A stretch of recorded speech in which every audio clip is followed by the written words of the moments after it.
We live in a world of constant change and generally, hopefully, moving in the direction of improvement. And we see this in the fields such as technology and health all the time. But personal development and self-help tells all of us that we need to dedicate ourselves to a program of continual improvement.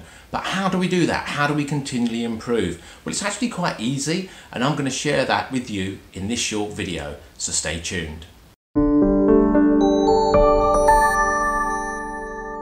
Hi, I'm Mark Rhodes and welcome back to Massively Improve, the channel that makes personal development and change easy to do. Continuous improvement, personal development, self-help tells us that's what we need to aim for. We need to be looking to continually improve. And what does that mean? Well, for me, it quite simply means, being aware of what we're doing and, just saying to ourselves that this week I want to do better than I did last week. Or this month I want to do better than I did last month. But how do we come up with where we need to improve? Because we could just say to ourselves, where do I need to improve? But the problem with that is we will naturally, our minds will limit the list of things that it comes up with, because it won't think, as we say, outside the box, and it certainly won't usually bring up things that we don't really want to address. And a lot of the times the things we don't want to address are the things that can help us really go up to another level in our improvement, because they're probably things outside our comfort zone, which I covered in last week's video and I'll put a link to in this one. So, I often say there are 3 questions we can ask ourselves to come up with where can we improve, how can we improve, and they're quite simple, so simple in fact that you may well just dismiss them and think it can't be that easy, it can't be that powerful. But stay with me and I'll give you a great example at the end of this in action. So we could say to ourselves, what could I do better, or what could we do better, if we're thinking about a team at work or something like that. Now, what I'm talking about here could apply to health, fitness, hobbies. It could apply to work, careers, confidence, anything. We can say to ourselves, what could I do better? And depending on the questions we ask ourselves, that'll lead to the ideas that we generate, and start writing down a list of the things we could do better, and think about, well, what do I need to do in order to do those things better? And then put it in the diary, commit to doing it. But the problem is saying, what could I do better? Or what could we do better? As I say, it limits what we'll come up to, because very often we won't bring up those things that we know really make a difference. So a much more powerful word, a much more powerful question, if you like, to ask ourselves is, what would other people say I could do better? Or what would other people say we could do better? And for other people, you can substitute customers, clients, family, partner, whatever it is, my coach, or what would a sports person say I could do better? When we say, what would somebody else say I could do better, we're a lot more honest.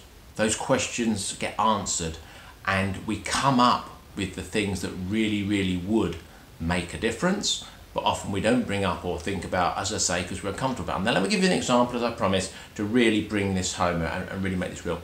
Very often I'll do a talk at a conference, and at the end of that conference, a business owner may come up to me and say, hey Mark, I've got some managers in my business, they need some coaching, can you come and help them? We agree that I'll go and do that, and I go off to meet one of these people on their first coaching session. They've not seen me before, they've not seen me at the conference or anything like that. They just know that some guy called Mark's coming in to coach them.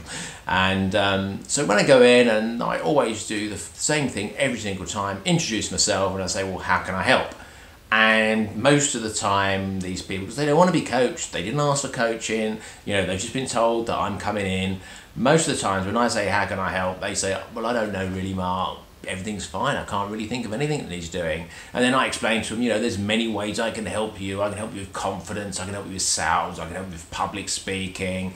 I can help you with pretty much anything, because everything comes down to mindset, communication, and people at the end of the day.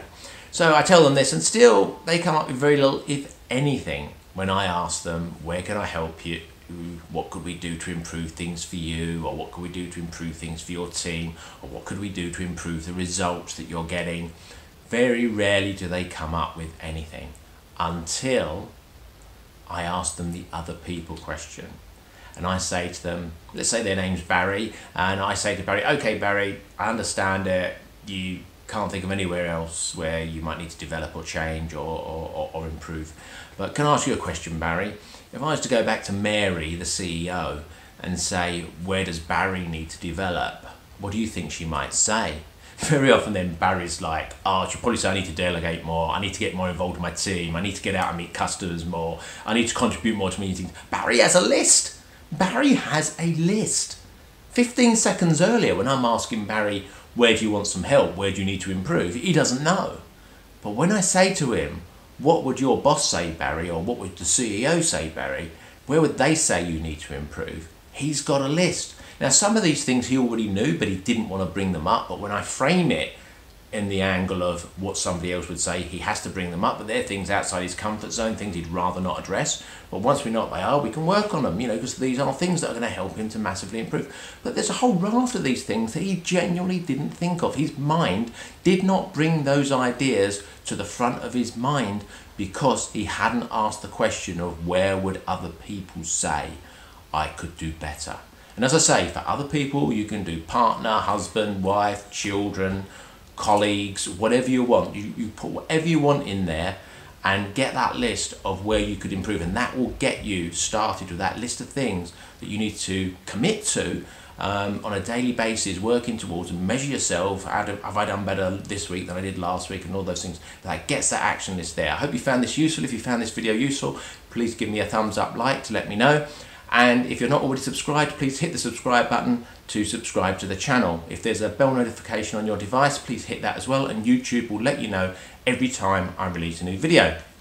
I release a new video every Sunday to help you to massively improve, and I look forward to helping you in the next video.